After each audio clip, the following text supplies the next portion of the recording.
Hey guys, this is Justin. Hello and welcome to another video, sort of a different one today, one that I've wanted to do for a little while. We'll be looking at a very cool version of the Battle of Coruscant. This includes everything from new ships to some cool new scenes, and I think you guys will really find it pretty interesting. Alright, so today's footage comes from Star Tours The Adventure Continues. For those who don't know, Star Tours is a simulator ride at Disneyland, and if you're wondering how could something on a ride be cool enough to warrant a video, well, Star Tours and really all of Disneyland really goes all out. This isn't in Galaxy's Edge or anything, this is a long time ride that has existed in some form since the late 1980s, and I actually love Star Tours. I've been to Disneyland a few times. I always try to go on the simulator if possible, but unfortunately, because of the layout of the ride, I haven't actually been able to experience this in person. So let me explain how Star Tours works. The idea behind the ride is that you're a guest on the Star Tours spaceship.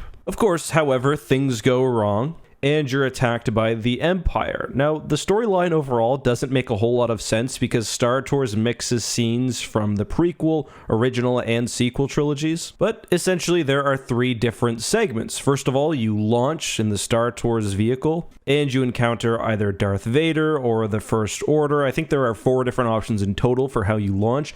Then you visit your first planet. That can be either Hoth, Tatooine, Kashyyyk, Jakku, or Endor. Then, after receiving a message from one of several heroes, you go to your final planet, and one of these includes Coruscant. Aside from Coruscant, there's also Naboo, the Death Star over Geonosis, Crate, and finally Exegol.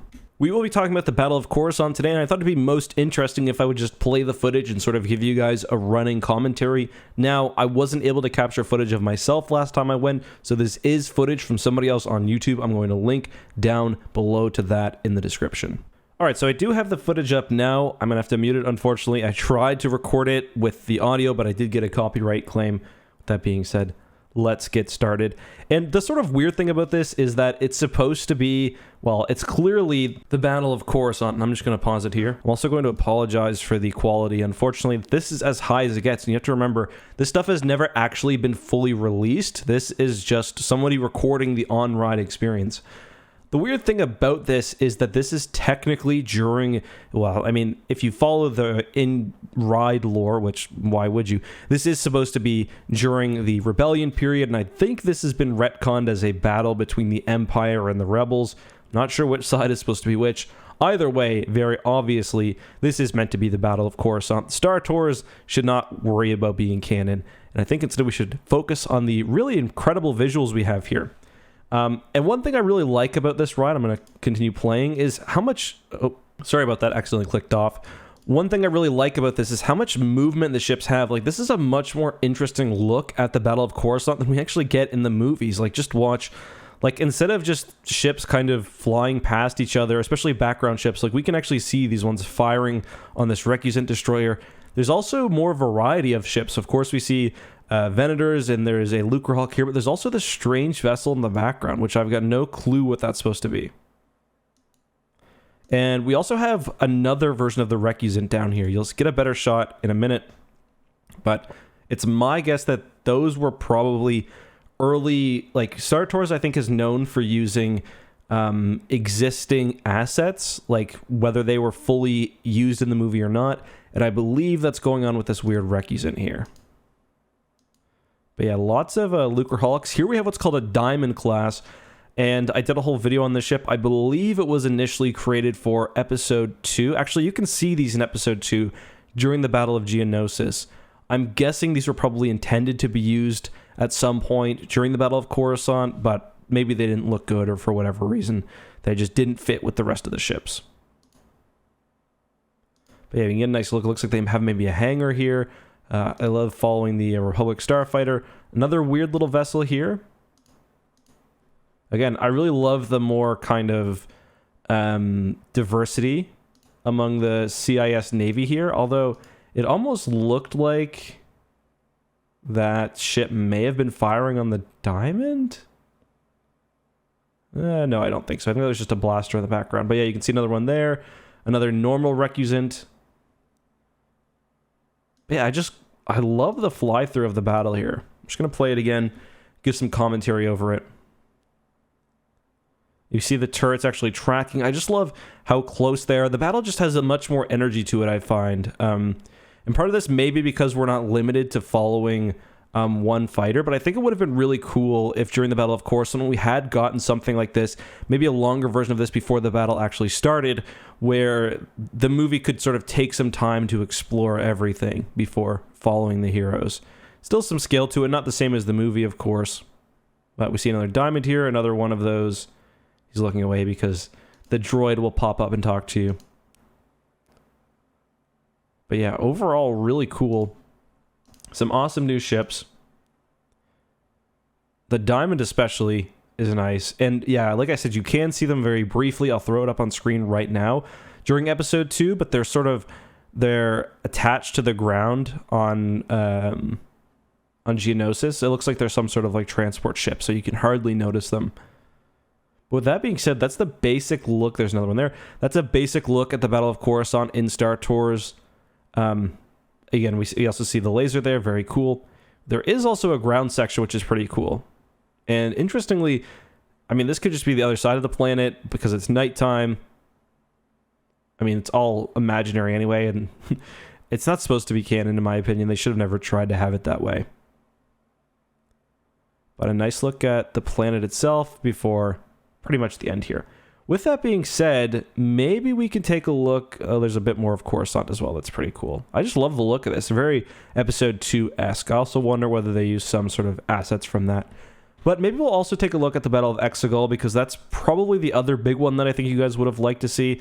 There's another Star Tours vehicle down there. You can actually see the Star Tours vehicles at several points in the movies. There's one in episode 3, I believe. There may be one at Exegol, but speaking of Exegol, let's take a look. We're picking up, again, I'm going to link the footage to this down in the description. If you are wondering why it's kind of weird, also, it's because the ride is fully in 3D. Not only in 3D, by the way, but it also shakes you. After getting off Star Tours for the first time, I was like, if I were actually in the Star Wars galaxy, there's no chance I would have ever become a pilot, because I was already feeling like a not sick, but like, you know, a little dizzy, and you're doing nothing. The Exegol one is probably a little less interesting. One of the cool things, though, is you do get the message from Lando preempting it. I'll turn it up a little bit, but the music's going to get me claimed. You get the message from Lando, and it kind of makes me think this is what the fleets around the galaxy could have gotten before the battle. But yeah, this one, I watched this before. I didn't really spot a whole lot that was interesting. Mostly starfighters. It's a very cool... Again, obviously this is for a ride, so it's different, but I think battles, like, in the movies, and of course, one classic bit of Star Tours is the Star Tours vehicle takes a lot of damage and is always crashing into things. But I think the movies could actually learn from this experience, because I love the idea of just flying through a battle without necessarily focusing on any one point of action and just letting the kind of battle consume you. I think that's something that maybe Star Wars could consider doing more often.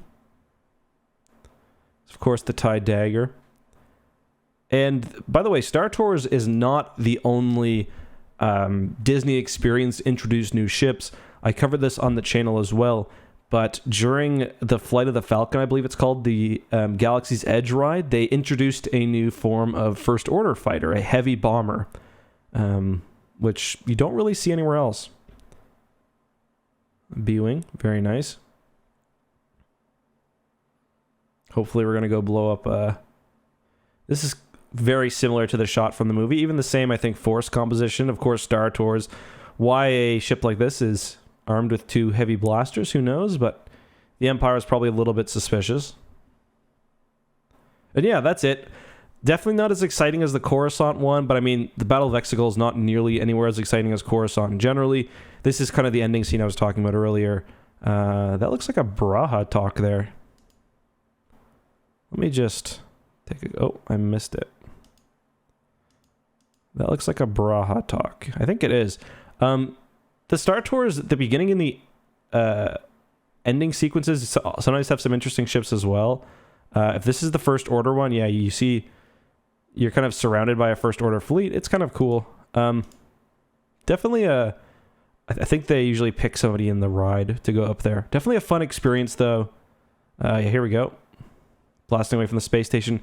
Kind of reminds me, and there's some more kind of random ships there, Kind of reminds me a bit of X-Wing Alliance.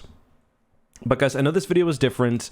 Not as highly edited or whatever as some other ones. This is, of course, Keith Beard, one of the other newer experiences. I know this is a different video than usual. Not going to be something I do a lot. I don't usually like to do reaction videos, but I thought you guys might enjoy this because it was still ship-based. Please let me know down in the comments if you enjoyed this, if you'd like more, or if you think I should stick to the lore, because I'm not very good at this. I just want to reiterate, too, the Death Star is definitely not scaled right here. Or in the movie. Like, the dish should be, like, tens of kilometers across. And it's, like, probably 25% of the size it should be. But that's a complaint for another video. Until next time, me and the Dianoga are going to say goodbye. Have a good one, and may the Force be with you.